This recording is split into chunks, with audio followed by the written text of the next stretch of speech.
Episode की शुरुआत एक छोटे लड़के मैडी से होती है, जिसे सिनेमा हॉल में चुपके से घुसते हुए पकड़ लिया जाता है और एक गुस्से वाले कर्मचारी ने उसका पीछा करके बाहर निकाल दिया जाता है।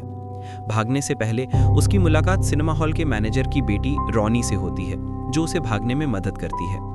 उसके बाद मैटी डेरी शहर से बाहर जाने के लिए लिफ्ट मांगता है और एक सामान्य सा दिखने वाला परिवार उसे अपनी कार में बैठा लेता है। इसमें एक गर्भवती माँ, पिता और 2 बच्चे हैं। वे दावा करते हैं कि वे पोर्टलैंड जा रहे हैं, जो मैटी के लिए एकदम सही लगता है। लेकिन जल्द ही उसे एहसास होता है कि ऐसा नहीं है और पता चलता है कि ये लोग खतरनाक हैं। दृश्य अचानक डरावना हो जाता है जब वो माँ एक पंखों वाले शैतान बच्चे को जन्म देती है, जो कार के अंदर उड़ता है और मैडी पर हमला कर देता है। मैडी को मरा हुआ छोड़ दिया जाता है। हालांकि हम उसका शव नहीं देखते, जिससे संकेत मिलता है कि शायद उसकी कहानी अभी खत्म नहीं हुई है। बाद में हम अप्रैल 1962 में पहुंचते हैं। मैटी के गायब हुए 4 महीने बीत चुके हैं और उसके दोस्त अभी भी उसकी कमी महसूस कर रहे हैं। हम कुछ बच्चों से मिलते हैं, लिली, मार्ज, फिल और टेडी।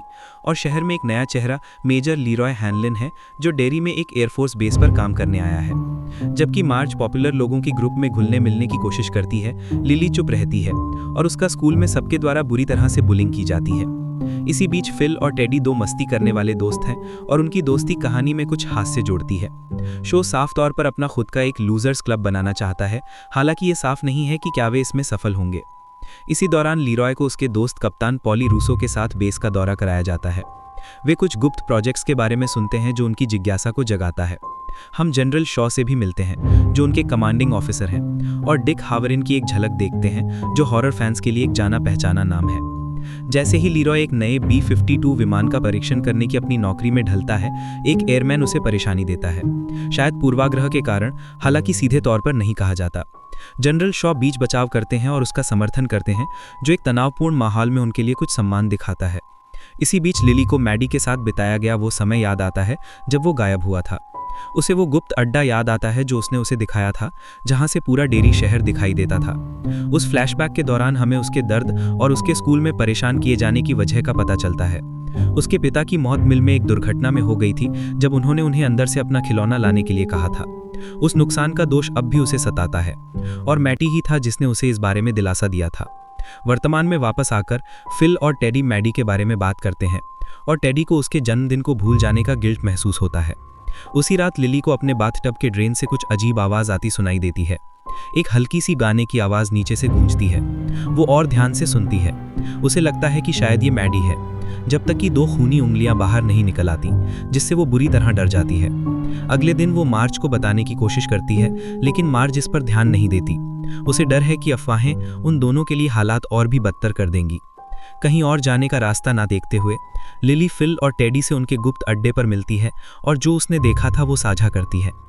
पहले तो उसे उस पर संदेह होता है, लेकिन फिर टेडी के साथ कुछ घटना होती है। रात के खाने के दौरान टेडी अपने पिता से गायब हुए बच्चों के बारे में पूछता है, लेकिन उसके पिता इस बातचीत को रोक देते हैं।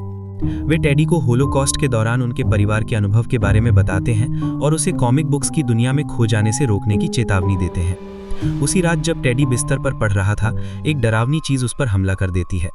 उसके लैंप शेड पर चेहरे दिखाई देने लगते हैं। उसका भाई अंदर आता है और वो दृष्टि गायब हो जाती है। लेकिन टेडी इतना डर जाता है कि आखिरकार लिली की बात मान लेता है। अब यकीन हो जाने पर कि कुछ अजीब चल रहा है, लिली, फिल और टेडी मैटी के गायब होने की गुत्थी सुलझाने का फैसला करते हैं।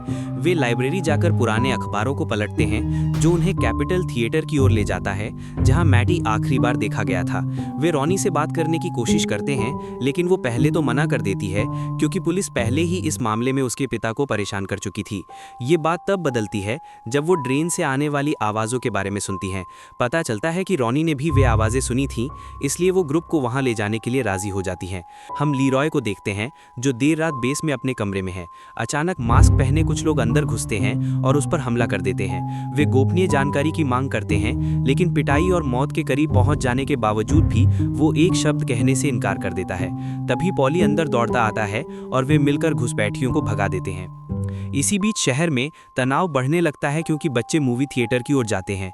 समून फिल की छोटी बहन के साथ द म्यूजिक मैन फिल्म देखने के लिए अपनी सीटों पर बैठ जाता है। लिली को जल्द ही एहसास होता है कि बज रहा गाना वही है जो उसे ड्रेन से आता सुनाई दिया था। हालांकि वो अभी तक समझ नहीं पाती कि इसका क्या मतलब है। संदर्भ के लिए ये वही फिल्म है जो शुरुआत में दिखाई जा रही थी जब मैटी थिएटर में घुसा था।